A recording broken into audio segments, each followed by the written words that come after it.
4 concurrent emergencies on landing.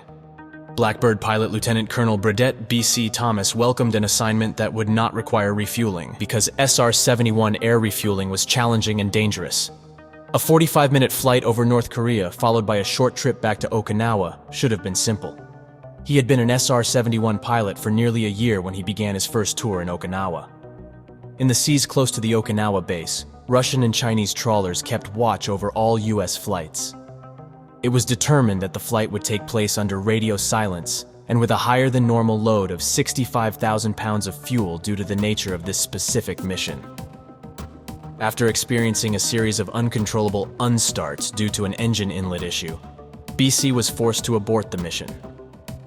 He returned to Okinawa after only 20 minutes, carrying 15,000 pounds of fuel. BC's issues were only getting started. The crew in charge of maintaining the hangar did not have time to wipe up the fuel slick on the floor since he returned to Okinawa considerably sooner than anticipated. An SR-71 always lands with an 11-degree nose-high attitude, lowers its nose for a soft landing, and then opens its drag parachute. Nevertheless, on this specific landing, the plane's nose dropped, it began to veer left and right, and the right generator was destroyed.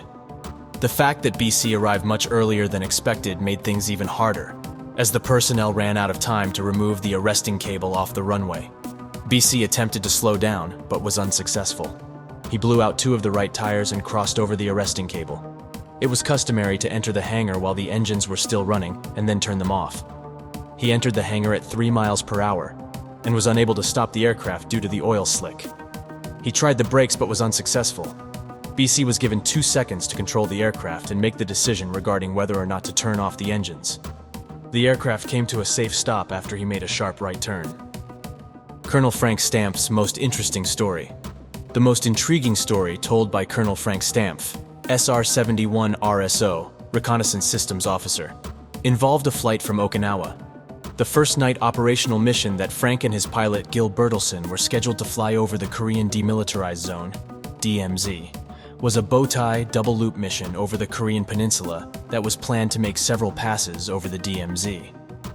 They had just finished their obligatory 10 to 12 months of crew training. They were traveling at Mach 3 on the east side of the peninsula during a pitch-black, moonless night. Gil pointed to what looked like thousands of lights below and steered the aircraft into a 33-degree bank to the right. Given that the Korean peninsula is typically completely dark, this was extremely unusual. Although the lights were completely mysterious and disconcerting to a rookie crew flying dangerously close to some hostile zone, the navigation system seemed to be functioning properly. After successfully completing the mission, landing the aircraft, and receiving a debriefing from the intelligence officers, they learned that what they had actually seen was a large number of tiny Korean fishing vessels, thousands of sampans with their lanterns lit, giving the impression of a sprawling city, which was not what they were supposed to have seen at that particular time. You haven't been lost until you've been lost at Mach 3, as Frank was known to his SR-71 squadron mates for saying.